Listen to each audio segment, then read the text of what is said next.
Hey everyone. So this is going to be my first tutorial, and I'm going to talk about how to make a sorting machine using the Redpower sorting machines, and how you can combine them together to make a massive sorting machine system that will sort all your different blocks that you throw into it. So um, the first thing we'll talk about is the sorting machine here. Um, it's a Redpower block, and the block itself has an input and an output.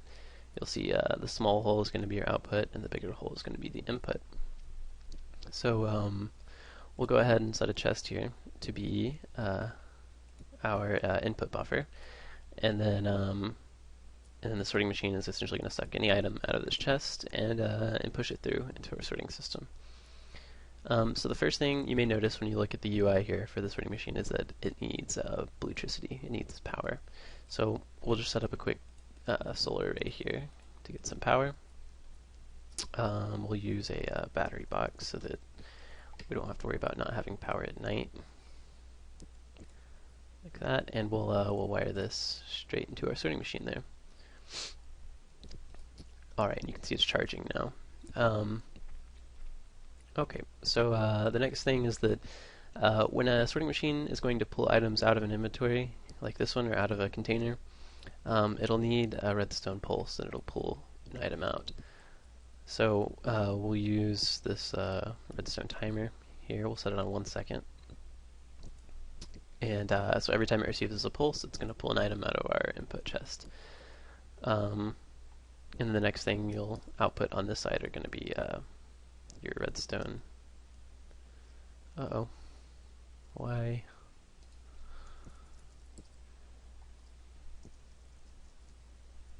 Sorry, your pneumatic tubes. Interesting. Okay, so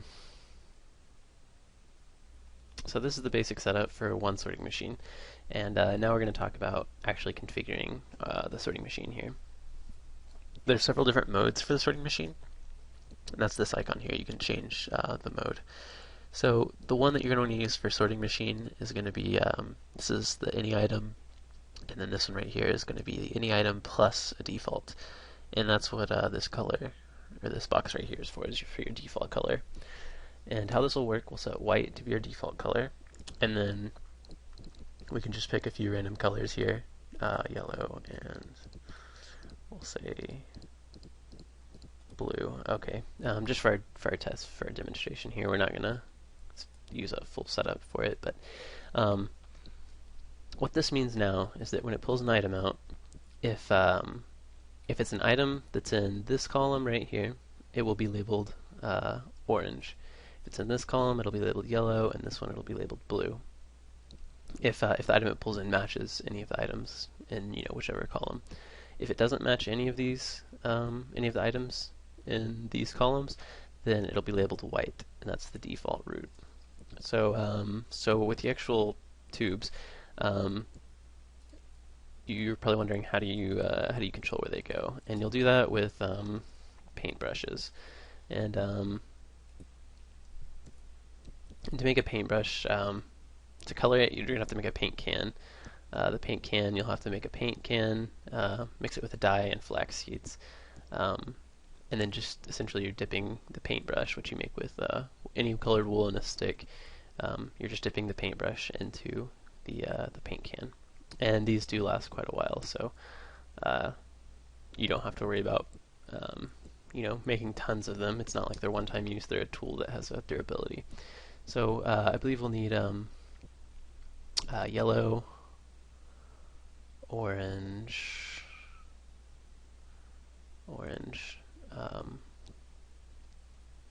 blue, and white.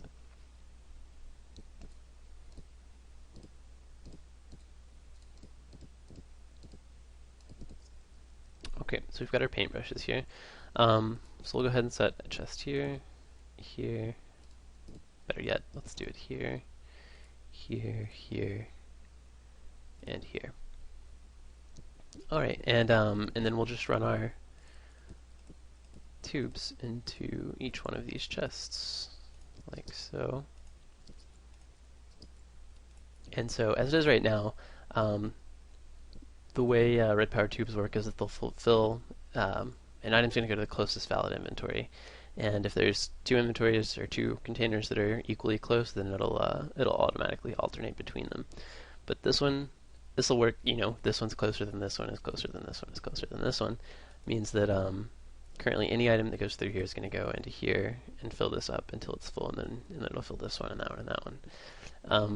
But what we can do is we can let me verify orange, yellow, blue. Okay. What we can do is we can paint a section of the tube just like that, and you'll see it turns orange there, and yellow, and blue, and we'll just do white there for now. Okay, so now if I drop an item in there, it pulls it out, it's labeled white, as you can see there.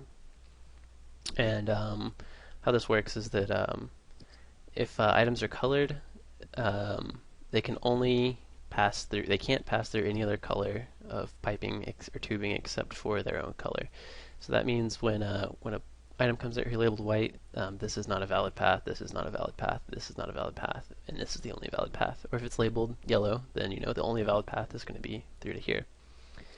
So since when we put something in there, we'll go ahead and say we'll sort a pneumatic tube. We'll label it orange. So now if I drop a pneumatic tube into here, you'll see it gets the orange label, and it goes straight into the orange chest. So you can completely fill this column up with things you want to go into this orange chest.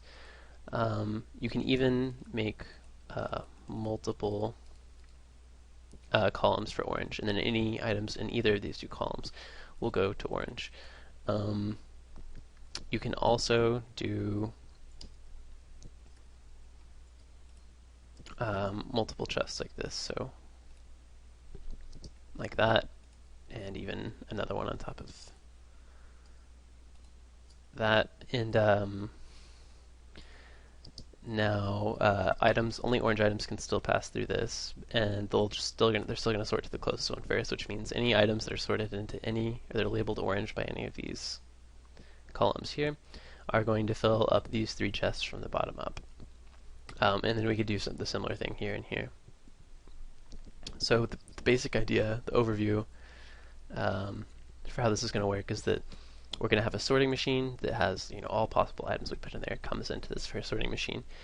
We sort as many as we possibly can, or as many as we'd like, right here using these columns into various chests. Everything else that we don't sort is going to be passed on. So we're just essentially going to we have this big stream of all of the items coming in. We're going to pull out all the ones that match anything here, and then we're going to pass all the rest of them on. So this white chest over here, the default, is actually not going to be a chest at all. What it's going to be is another sorting machine. And it will also need power, but this one does not need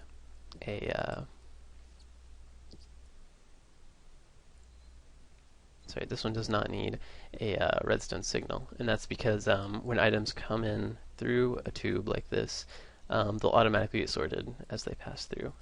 You only need the redstone signal when you're trying to pull items out of an inventory that's adjacent to the sorting machine. So all your future sorting machines will only need the Bluetricity power. They're not going to need a redstone signal. And then this will work the same way. We'll set the mode to any and default, set the default color.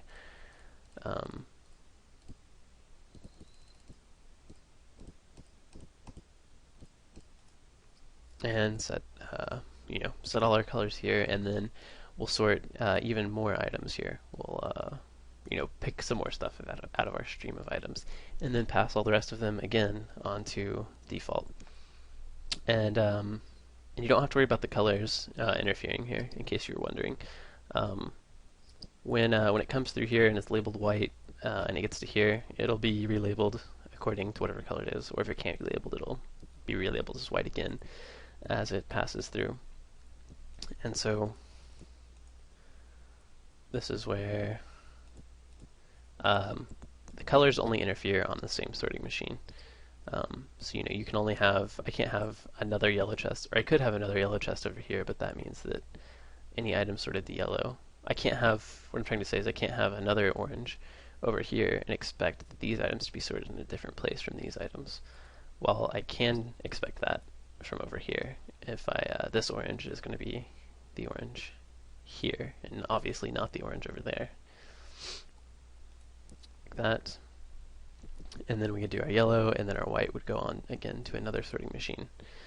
And until eventually we sort all the items we want to sort. It's probably not realistic to sort every possible item in the game, but you can sort most of the major ones, especially your ores and all your basic building materials are really convenient to sort those. And then they're easy to find. You can build your system, your storage, your warehouse where you can store everything, and you know where everything's at. You don't have to worry about putting things back into the right chest. You just throw them into an input buffer, and it'll automatically sort everything for you. And speaking of that, there's one more thing I wanted to go over here that's really convenient. You can use ender chests and ender pouches to make this extremely convenient. So what you would do is put an ender chest right here as your input, and then when you want to sort something, you simply drop it in to there, and you'll see it's labeled white because it was not sorted anywhere. It's stuck here because it got labeled white again, and we don't have a white output anywhere. So if we go ahead and label this white and add a chest on the end, you'll see it'll come out there and go into the default chest. But this means that you can be anywhere, and you can just start throwing your items. I just put the ender pouch inside of itself. But